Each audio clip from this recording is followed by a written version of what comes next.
Hello everyone, welcome to our documentary where we will be discussing the genetics of asthma. Introducing Dr. Esteban Burchard from San Francisco.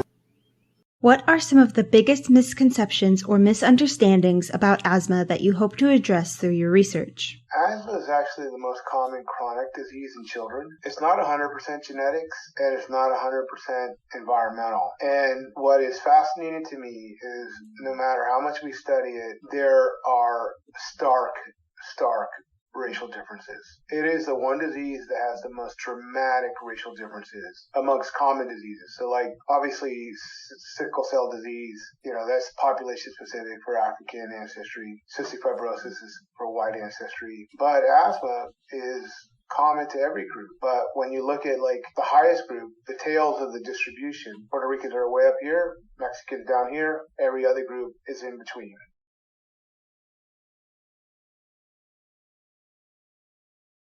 Can human migration across the globe give insight to future asthmatic populations? And how long and in what ways can new populations adapt? Yeah, so of course, we tend to think in these black-white binary differences, and in some regards, those are okay, but they're dynamic because of globalization. So, before, the slave trade, people didn't move. They stayed in their one country. They were limited by mountains and oceans and didn't move around that much. But then the slave trade happened, and you had the African diaspora, and slaves went all over, mostly the Atlantic world, up and down the Atlantic coast from the Americas all the way down to Brazil. And there you had a collision of three groups: African, European, and indigenous Native American groups. And the mixture varied. In the Caribbean, everyone mixed everywhere, like in Puerto Rico. Brazil, not as much. United States, not as much. But now, with increasing globalization and increasing intermarriage amongst groups, population groups, as we knew it before, are evolving and changing.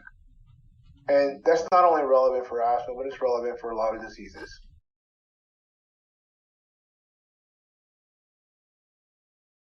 What was something you discovered or saw from your research that was unexpected? So I thought that the higher prevalence in asthma in Puerto Ricans was going to be due to a black gene, but it is due to a white gene.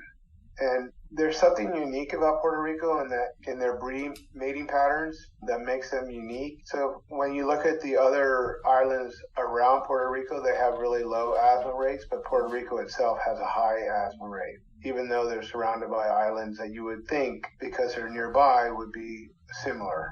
And Puerto Ricans are unique in that regard. Since 2004, I was teaching pharmacogenetics in the school, for our School of Pharmacy and Medical School. And there we test on a lot of diseases in a lot of populations, like Asian flushing with alcohol, right? That's due to a gene.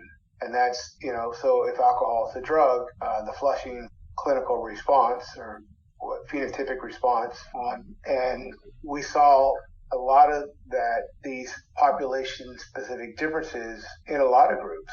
So not just Africans versus whites or Puerto Ricans versus Mexicans, but in Asians, and then it gets into what kind of Asian, what does it mean to be Asian? Is there a difference between Vietnamese and Chinese?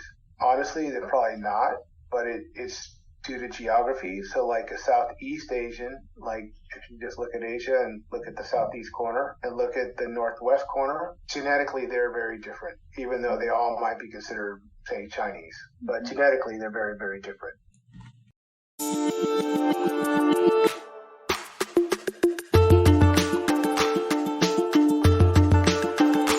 Do you see yourself in any further studies relating how the KITLG contributes to the variation in lung function? I haven't, because that paper came out right in the middle of COVID. And then COVID kind of decimated not just my group, but like the whole world. And the whole world had to pivot on things that were more interesting to the NIH.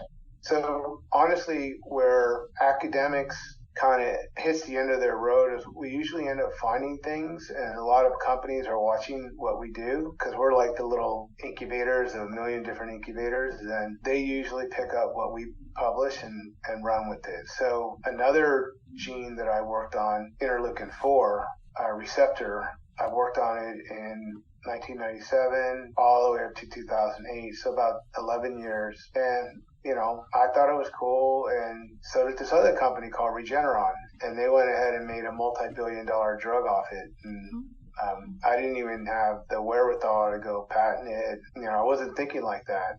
And they went ahead and did it, and now they have a brand new drug called Dupixent. You might have seen it. It's for eczema, asthma, everything that's allergic. But in academics, you're like a little mom and pop shop, most of us. And then you got these multi-billion-dollar companies that get investors, and they can run with it.